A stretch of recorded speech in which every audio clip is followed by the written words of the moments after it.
Bonjour à tous, nous reprenons aujourd'hui notre voyage avec notre prophète, paix et bénédiction sur lui, en explorant une nouvelle qualité parmi ces grandes qualités propres à notre prophète, paix et bénédiction sur lui, dans laquelle il se distingue, même si d'autres peuvent la partager.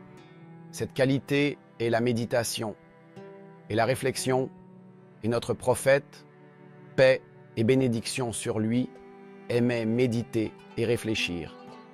Il aimait se retirer seul. Vous trouvez que la personne qui est toujours en interaction avec les autres a souvent des problèmes psychologiques. C'est-à-dire que le fait d'être constamment en contact avec les gens sans jamais se retirer seul peut causer des soucis. C'est pourquoi l'importance de la retraite solitaire est recommandée, même par les religions. Même en dehors de l'islam, c'est-à-dire même dans les religions non révélées, vous trouvez dans l'hindouisme, le sikhisme et le zoroastrisme, toutes ces religions ont la pratique de la retraite solitaire. Pourquoi? Parce qu'ils considèrent que c'est un moyen d'éduquer l'âme. Notre prophète, que la paix et les bénédictions soient sur lui, aimait se retirer seul, comme le disait Dame Aïcha, que Dieu soit satisfait d'elle. Notre prophète, que la paix et les bénédictions soient sur lui, se retirait seul pendant 1 mois chaque année pendant le Ramadan. Il passait le Ramadan dans la grotte de Hira, se retirant, méditant et réfléchissant, laissant son esprit vagabonder dans la contemplation de cet univers immense, au-delà de la nature, au-delà des choses, au-delà des causes et des raisons. Notre prophète, que la paix et les bénédictions soient sur lui, parcourait du regard et de la pensée cet univers vaste, et il conseillait toujours ses compagnons de réfléchir et de méditer, et il leur ordonnait de le faire. Parfois, il leur posait des questions qui les déconcertaient un peu. Par exemple, lorsqu'il était avec les compagnons, il leur demandait quel arbre est semblable aux croyants, c'est-à-dire qui est bon dans tous ses aspects, les incitant à réfléchir, à réfléchir. Quel est cet arbre? Jusqu'à ce que le prophète, paix et bénédiction sur lui, leur dise que c'est le palmier. Notre maître Abdullah ibn Omar dit à son père, « Par Dieu, j'ai su que c'était le palmier avant que le prophète, paix et bénédiction sur lui, ne le dise. » Il répondit, « Et pourquoi ne l'as-tu pas dit, mon fils? Si tu l'avais dit, cela aurait été plus cher à mes yeux que le monde et tout ce qu'il contient. » Il répondit, « J'avais honte devant mes oncles, les personnes âgées présentes, de parler ou de donner la bonne réponse alors qu'ils ne savaient pas ou se trompaient. Pour moi, je ne considère pas cela comme une victoire. » Notre maître Abdullah ibn Omar était respectueux, que Dieu soit satisfait de lui. Mais vous trouvez que notre maître le prophète, paix et bénédiction sur lui, stimulait toujours leurs pensées et incitait toujours leurs esprits à réfléchir et à méditer. Il disait à propos des versets de la fin de la sourate Al-Imran, « Malheur à celui qui les lit sans y réfléchir, malheur à celui qui les lit sans méditer. » Et notre Seigneur, glorifié soit-il, dans le Coran dit toujours « Parcourez la terre et regardez ». Dans de nombreux versets, notre Seigneur, glorifié soit-il, nous ordonne de contempler cet univers vaste. Ne regarde-t-il pas les chameaux, comment ils ont été créés, et les montagnes, comment elles ont été dressées, et la terre, comment elle a été étendue? Notre Seigneur, glorifié soit-il, nous ordonne toujours de contempler l'univers. Ainsi, notre maître le prophète, paix et bénédiction sur lui, observait cet univers, méditait et réfléchissait, mais cette méditation et cette réflexion ne l'empêchaient pas de prendre des décisions.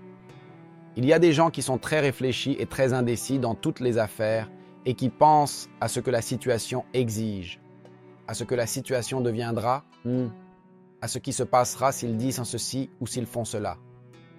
Mais notre maître le prophète, paix et bénédiction sur lui, était différent.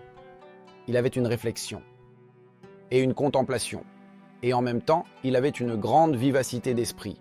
C'est pourquoi il répondait à une question paix et bénédiction sur lui sans réfléchir. Une fois, un compagnon a entendu du prophète, paix et bénédiction sur lui, un hadith où il disait « Il n'y a pas de contagion ni de superstition », ce qui signifie qu'il n'y a pas de contagion dans la maladie et qu'il ne devrait pas y avoir de pessimisme. Cela signifie qu'une personne est également présente dans un univers, dans une nature. Tu nous as ordonné, ô prophète, de réfléchir et de méditer, mais nous voyons dans la réalité le contraire de ce que tu dis. Alors, bien sûr, il veut répondre au prophète, mais il ne peut pas. Il veut répondre au prophète, mais il le voit comme infaillible et, en même temps, il veut parler parce que le prophète leur a donné l'espace. Le prophète, paix et bénédiction sur lui, leur laissait exprimer leur opinion et leur donnait de l'espace pour réfléchir, comme nous en parlerons. Il a donc senti qu'il pouvait parler et a dit Ô messager de Dieu, nous voyons le chameau galeux, c'est-à-dire quand il y a un chameau malade de la gale. Comme l'a dit Al-Farazdak, je suis le goudron et les poètes sont galeux, et dans le goudron il y a un remède pour la gale. Il a récité les vers connus, les trois se sont réunis ensemble, Al-Farazdak, Al-Akhtal et Jarir. L'un d'eux a dit, je suis le goudron et les poètes sont galeux, et dans le goudron il y a un remède pour la gale. Et le deuxième a dit, si tu mens, je suis la peste, il n'y a pas d'échappatoire. Puis mon oncle Jarir a dit, et moi, je suis la mort qui vient sur vous deux, et il n'y a pas d'échappatoire pour celui qui fuit de moi. Personne ne s'échappera de moi, a-t-il dit. Alors il lui a dit, ô messager de Dieu, nous voyons le chameau galeux entrer parmi les chameaux saints et les rendre tous galeux, comme s'il n'y avait pas de contagion, ô notre prophète. Voyons ce que notre prophète lui a répondu à ce moment-là. Il lui a dit, alors, qui a contaminé le premier? Ce chameau qui est devenu galeux, qui l'a contaminé. Eh bien, un autre l'a contaminé. Alors, qui a contaminé celui qui l'a contaminé? Le premier chameau. A-t-il été atteint de la gale par contagion ou par la volonté de Dieu? Il a répondu, par la volonté de Dieu. Il lui a dit, donc, cette contagion vient de Dieu et non par elle-même. C'est-à-dire que la contagion ne se transmet pas d'une personne à une autre par elle-même, mais avec la permission de Dieu, le Tout-Puissant. Voyez, la rapidité d'esprit dans la réponse de notre prophète, que la paix et les bénédictions soient sur lui et sa famille lors de la bataille de Badr. Les musulmans étaient censés arriver dans la région de Badr, et dans cette région se trouvait un puits appelé le puits de Badr. Les polythéistes avaient envoyé des espions pour voir le nombre de musulmans, et ils sont arrivés à l'eau de Badr, se faisant passer pour des gens qui venaient en puiser de l'eau. Les musulmans les ont attrapés et les ont battus sévèrement, tandis que le prophète, que la paix et les bénédictions soient sur lui, priait. Combien sont-ils?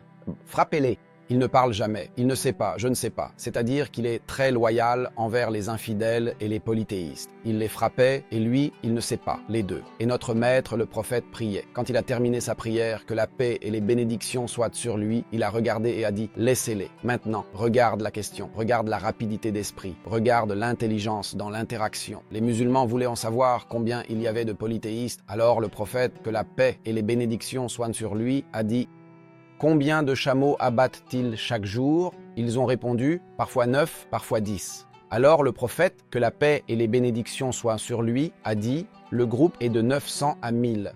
Regarde comment il savait cela en calculant. Il savait qu'un chameau est mangé par 100 personnes. Il a donc dit, le groupe est de 900. Et effectivement, comme notre maître le prophète, que la paix et les bénédictions soient sur lui, l'a dit, il est allé découvrir par lui-même où les polythéistes étaient arrivés. Puis un vieil homme très âgé est venu. Et son sourcil tombait sur son œil à cause de son grand âge, c'était un expert des routes. Il lui a dit, « Ô oncle, as-tu entendu parler des Quraysh ?» Il a répondu, « Qui êtes-vous » Ils ont dit, si tu nous informes, nous t'informerons. Si tu réponds à notre question, nous te dirons. Il a répondu, d'accord, c'est un échange. Ils lui ont dit, oui. Le prophète, paix et bénédiction sur lui, et Abou Bakr étaient présents. Ils lui ont demandé, as-tu entendu parler de l'arrivée des Quraysh? Il a répondu, oui. J'ai entendu dire tel jour qu'ils étaient à tel endroit. Si celui qui m'a informé disait vrai, alors ils sont maintenant à tel et tel endroit. Le prophète, paix et bénédiction sur lui, a pris la réponse. Et l'homme lui a demandé, et vous, qui êtes-vous? Évidemment, s'il lui avait dit Mohammed et Abou Bakr, il aurait compris la situation, aurait pu informer les polythéistes et leur indiquer exactement où se trouvaient les musulmans. Alors le prophète, paix et bénédiction sur lui, a répondu rapidement. Qui êtes-vous? Il a dit, nous sommes de l'eau. Et le prophète, paix et bénédiction sur lui, est parti. Il y avait une tribu qui s'appelait Eau, comme une tribu en Irak et ailleurs. L'homme se demandait, que veulent-ils dire par eau? L'eau d'Irak ou l'eau du Yémen? Ou quelle eau? Et le prophète, paix et bénédiction sur lui, faisait référence à l'eau, il y a le liquide séminal dont l'homme est originellement créé. Le prophète, paix et bénédiction sur lui, ne voulait pas mentir, que les prières et la paix de Dieu soient sur lui. Regardez comment le prophète, paix et bénédiction sur lui, a géré la situation avec intelligence. Al-Hubab ibn al-Mundir, lors de la bataille de Badr également, quand ils se sont installés à un certain endroit, il a dit « Ô messager de Dieu », est-ce l'endroit où Dieu t'a fait descendre? C'est-à-dire, est-ce que Dieu t'a ordonné de t'installer ici et nous ne devons pas le dépasser? Ou est-ce une stratégie de guerre et de ruse? Il a répondu, c'est une stratégie de guerre et de ruse, ô Hubab. Ils ont dit, alors ce n'est pas le bon endroit, mais installe-toi à tel et tel endroit. Notre maître le prophète a dit, c'est une bonne idée, ce que Hubab ibn al-Mundir a dit, et il a suivi son conseil immédiatement, car c'était un homme expérimenté dans ses affaires. Lady Fatima, que la paix soit sur elle et qu'Allah soit satisfait d'elle, la fille du prophète, que la paix et les bénédictions soient sur lui, Lady Aïcha l'a taquiné, en lui disant « Ton père a épousé ta mère alors qu'elle était veuve, tandis qu'il m'a épousée alors que j'étais vierge. » Elle se vantait que le prophète ne s'était jamais marié avant elle. « Ton père a épousé ta mère alors qu'elle était veuve, tandis qu'il m'a épousée alors que j'étais vierge, » disait-elle. Fatima alla voir le prophète et il lui dit « Ô Fatima, Fatima est une partie de moi, ce qui la trouble me trouble, et quiconque la met en colère me met en colère. » Sa démarche ressemblait à celle du prophète. Il dit « Ô Fatima, dis-lui que ma mère a épousé mon père quand il était célibataire, et toi, tu l'as épousé quand il était veuf. Si tu as épousé notre maître, le prophète, que la paix et les bénédictions soient sur lui, alors que tu étais vierge et que ma mère était veuve. Ma mère a épousé mon père quand il était célibataire, jamais marié avant. Et toi, tu l'as épousé alors qu'il était veuf, c'est-à-dire qu'il avait déjà été marié avant toi. Regarde donc la vivacité d'esprit du prophète, que la paix et les bénédictions soient sur lui, et son intelligence dans ses interactions.